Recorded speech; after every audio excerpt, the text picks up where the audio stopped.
Mes chers amis, une fois de plus, bonjour et bienvenue à notre causerie éducative centrée sur la crypto-monnaie qui fait partie de l'économie numérique qui, depuis il y a de cela 10 ans, est en train de révolutionner l'économie même du monde parce qu'elle est une source de devises alternatives et ainsi elle apporte un souffle nouveau dans l'économie mondiale et surtout à ceux qui l'ont découvert très tôt. Aujourd'hui, elle est une manne. Une manne parce que, à côté de l'économie classique que nous connaissons à travers la monnaie fiduciaire, la crypto-monnaie est devenue une source d'abondance. Et au sein de cette source d'abondance, il y a lieu de trouver sa place afin de aussi un processus par lequel, dans une communauté, nous puissions être utiles à la société. Au moment où cette crypto-monnaie prenait son envol, Bill Gates, qui est l'un des hommes d'affaires américains, disait ceci: obtenir de l'argent dans ce monde est la crypto-monnaie.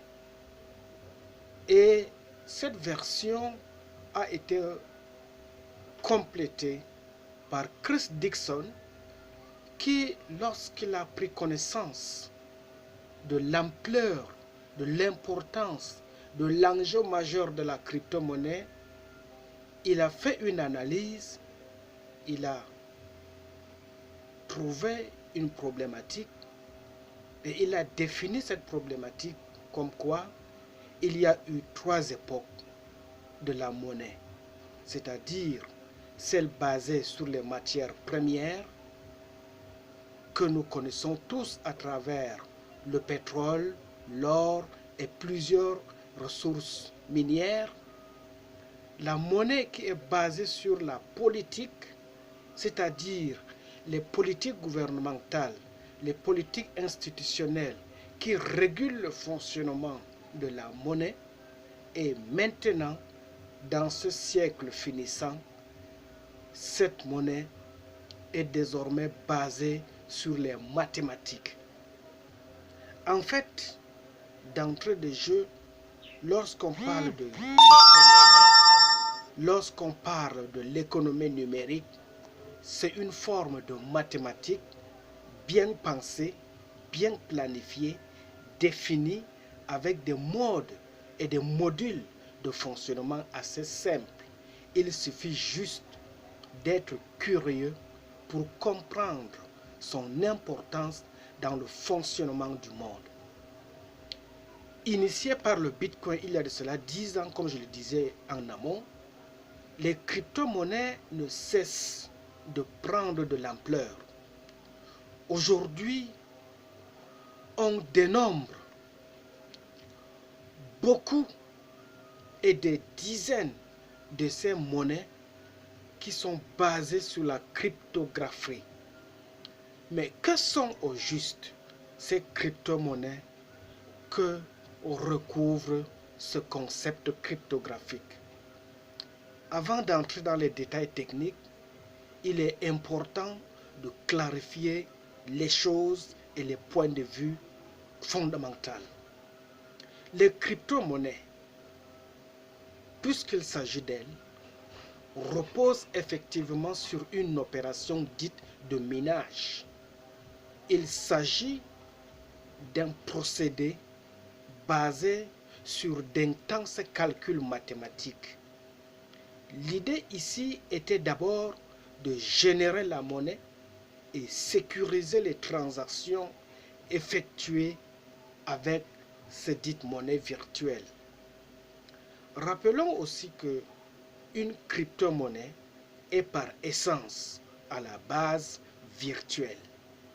Il est donc crucial de pouvoir authentifier toutes les transactions effectuées avec cette devise, histoire de maîtriser au minimum de vocabulaire de crypto-monnaie, la vérifier parce qu'il faut d'abord comprendre les éléments basiques de ces transactions, puisque ces transactions se font au sein d'une sorte d'immense registre réputé infalsifiable et baptisé le blockchain ou bien la chaîne de blocs. Tout l'intérêt de ces crypto-monnaies est de fonctionner de manière totalement décentralisée. Il y a bien sûr cette blockchain ou bien cette chaîne de blocs au cœur du système, mais il n'est pas question de retrouver une sorte de banque centrale ou d'administrateur pour contrôler tout. Ça veut dire quoi? Le blockchain, c'est un processus qui permet aux souscripteurs, aux détenteurs de la crypto-monnaie comme celle de TBC pour te permettre d'être autonome, d'être le maître au centre des enjeux de la transaction, qui est tout différent de la banque centrale où tout se décide en amont et ce sont les administrateurs de la banque qui t'imposent le plan d'action des opérations. Or, avec le système de la crypto-monnaie qui est virtuel, c'est toi seul qui es maître des opérations, de tes transactions, que ce soit en termes d'achat ou bien en termes de multiples activités en ligne. Ainsi donc, le Bitcoin, s'il constitue le pionnier des crypto-monnaies, n'est plus aujourd'hui la seule crypto-monnaie disponible dans le monde. Il en existe des milliers déjà, voire des centaines parmi lesquels on peut citer le Litecoin, l'Ether, le Ripple, le Zcash, le Pasqualecoin, ainsi de suite. Et pour simplifier, on parle ici de l'ensemble de ces monnaies qui sont devenues virtuelles. Et parce qu'elles sont virtuelles, seuls les détenteurs de cette monnaie sont capables de monopoliser son fonctionnement pour leur bien-être. Il n'est pas possible de lister toutes ces monnaies qui sont virtuelles, qui grimpent au jour le jour. Mais afin que les choses soient bien claires, nous vous proposons une liste des grandes spécificités de dites crypto-monnaies qui sont d'abord numériques. Elles sont définies parce que chaque monnaie alternative disposera à terme d'une quantité limitée de pièces. Dans le cas de Bitcoin par exemple, c'est 21 millions, pas plus, pas moins. Les crypto-monnaies sont sécurisées par le système de blockchain, comme je le disais. Les crypto-monnaies aussi sont transparentes parce que entièrement publiques, qu'il s'agisse de l'algorithme qui est mis en œuvre ou bien des protocoles utilisés ou des logiciels employés. Elles sont anonymes. Anonymes dans ce sens que transparentes, elle se fait cependant dans l'anonymat, puisque l'identité réelle derrière chaque adresse reste inconnue de tous. Ça veut dire quoi? C'est différent de banques classiques qui, lorsque tu as un compte bancaire, c'est l'administrateur, c'est tout le personnel de la banque qui savent ce que tu as dans ton compte et ce que cela est capable de pouvoir être utile dans leur fonctionnement, qui tirent de l'intérêt bénéfique de l'institution. Les crypto-monnaies aussi sont inaliénables, entièrement décentralisées. Elles ne dépendent ni d'un État, ni d'une banque centrale. On ne peut imposer un gel ou une saisie de compte. elle est inaliénable parce que c'est toi seul qui connais ce que tu as dans ton compte virtuel. Prenons le cas d'un compte Orange Money, MTN Money ou bien Express Union Mobile. C'est ton compte.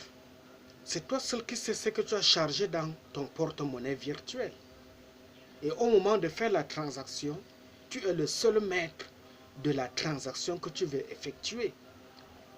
En un mot comme en mille, la crypto-monnaie aussi fonctionne également comme un porte-monnaie virtuel dans lequel toi seul es capable de puiser la quantité des réserves financières que tu veux pour effectuer tes transactions et résolver tes problèmes les plus immédiats et dans l'urgence. C'est pourquoi ici, quand on parle de crypto-monnaie, c'est une forme d'économie qui te permet d'être seul le maître de ton compte bancaire. Et ce compte bancaire, au lieu qu'il soit domicilié dans une réserve institutionnelle telle que les banques classiques que nous connaissons, il est plutôt virtuel. Et pourquoi il est virtuel?